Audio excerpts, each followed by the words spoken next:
माँ सिर्फ देना जानती हैं। मम्मी, आपका ये कुकिंग वाला शौक हमें बहुत महंगा पड़ रहा है। घर में सब कुक के हाथ का बना खाना खाते हैं, फिर भी आप अलग से खाना फेंकने के लिए क्यों बनाती हो? पता भी है कि इस तरह कितना पैसा खर्च होता है। अरे पर बहू, मैं तो सब रोहित के पसंद का खाना बनाती हूँ। मम्मी, वो सब मुझे बचपन में पसंद था। अब इतना तेल खिलाकर बीमार करोगी क्या? वैसे भी मैं पूरा समय कभी क्लाइंट तो कभी बॉस के साथ मीटिंग में रहता हूँ।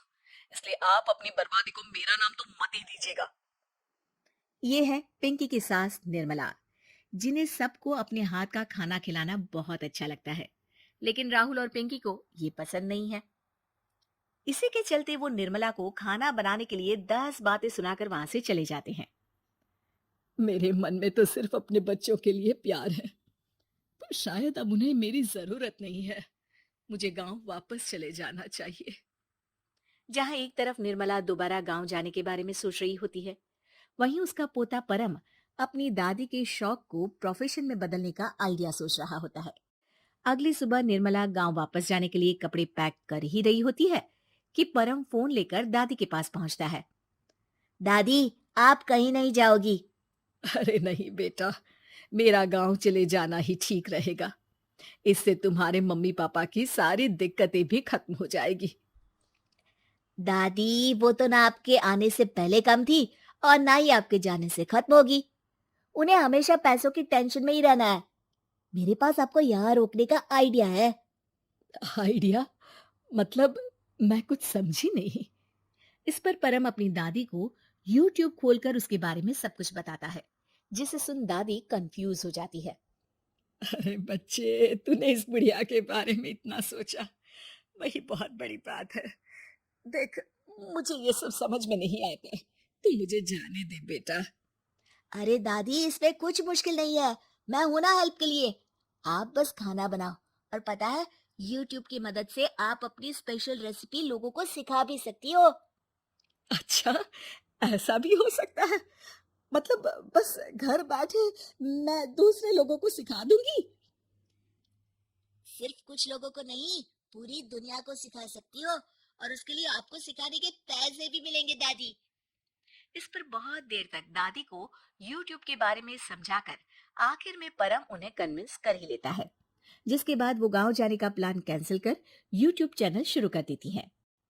हमने ये शुरू तो कर दिया, पर इससे कहीं रोहित और पिंकी को दिक्कत ना हो बेटा। दादी, वो आपके बारे में नहीं सोचते तो आप क्यों उनके बारे में इतना सोच रही हो? इसके बाद दादी पोता मिलकर खाने की वीडियो और साथ ही उनके ट्यूटोरियल की वीडियो बनाकर उन्हें YouTube चैनल पर अपलोड करने लगते हैं। सब खुशी से चल रहा होता है कि कुछ हफ्तों में ही पिंकी को इसकी खबर हो जाती है। हमारी पीठ पीछे घर में ये सब क्या चल रहा है? अरे मम्मी, आपको तो अपना टाइम पास करना है, पर उसमें मेरे बेटे का फ्यूचर क्यों खराब कर रही हो? पढ़ाई के टाइम आपके साथ किचन में लगा रहेगा तो फेल ही हो जाएगा ना। वैसे इस YouTube वाले के शौक के लिए आप जो फैंसी डिशेस बना रही हो, उसके पैसे कहाँ से आ रहे हैं? मम्मी, आपको हमेशा पैसों की चिंता ही क्यों लगी रहती है? और रही बात मेरी पढ़ाई की, तो आपसे ज्यादा दादी को उसकी चिंता है। इसीलिए मेरी पढ़ाई के बाद ही वो ये काम करती है। परम, अपनी मम्मी से बात करने का ये कौन सा तरीका है? और मम्मी ने पैसों के बारे में कुछ गलत तो नहीं पूछा? जब घर में हम दोनों कमाते हैं, तो ये पूछने का अधिकार तो है कि पैसे कहाँ इस्तेमाल हो रहा है। मम्मी का ये जानना जरूरी बनता है। पापा, आप अपनी मम्मी से कैसे बात करते हो, ये तो मैं देख ही रहा हूँ। तो आपके मुंह से ये बातें तो अच्छी नहीं लगती। और रही बात पैसों की, तो आप दोनों हर समय मुझसे दूर रहने की कंपेंसेशन में जो पॉकेट मनी देते हो ना, हम उसी से ये सब कर रहे हैं। इस पर परम अपनी दादी को लेकर वहां से चला जाता है, जिसके बाद पिंकी और रोहित YouTube चैनल बंद करवाने की बहुत कोशिश करते हैं, लेकिन परम ऐसा होने नहीं देता। इसी तरह महीने बीत जाते हैं, पर चैनल का कुछ खास ग्रोथ ना देखकर निर्मला निराश हो जाती है। हम इतनी मेहनत करते हैं, फिर भी आज तक मैं तेरा 1 रुपया भी वापस नहीं कर पाई। अब तो रोहित ने तुझे पैसे देने भी बंद कर दिए और तेरी सारी सेविंग्स भी खत्म होने को आई है। बेटा, मुझे लगता है कि हमें ये सब बंद कर देना चाहिए। दादी, YouTube चलने में मेहनत के साथ ढेर सारा सब्र भी लगता है। देखना, कुछ महीनों में सब सिर्फ आपको ही देखेंगे, और अगर फिर भी कुछ नहीं हुआ तो बंद कर देंगे।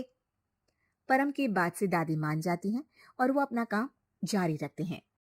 अगले ही महीने पूरी दुनिया में लॉकडाउन लग जाता है, जिसमें सब घर में तो बंद हो जाते हैं, लेकिन साथ ही पिंकी की जॉब चली जाती है और रोहित के ऑफिस में भी ज्यादा अच्छे हाल नहीं होते।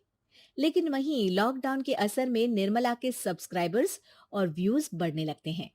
देखा दादी, मैंने कहा था ना, एक दिन सब आपको ही देखेंगे। अब तो आप बस रोज एक वीडियो अपलोड करो और जादू देखो। इसी के साथ लॉकडाउन के कुछ ही महीनों में निर्मला खाने वाली दादी के नाम से सारे सोशल मीडिया पर फेमस हो जाती है, जिस वजह से अब उन्हें यूट्यूब के पैसों के साथ पेड एडवर्टीजमेंट और पेड प्रमोशन भी मिलने लगते हैं।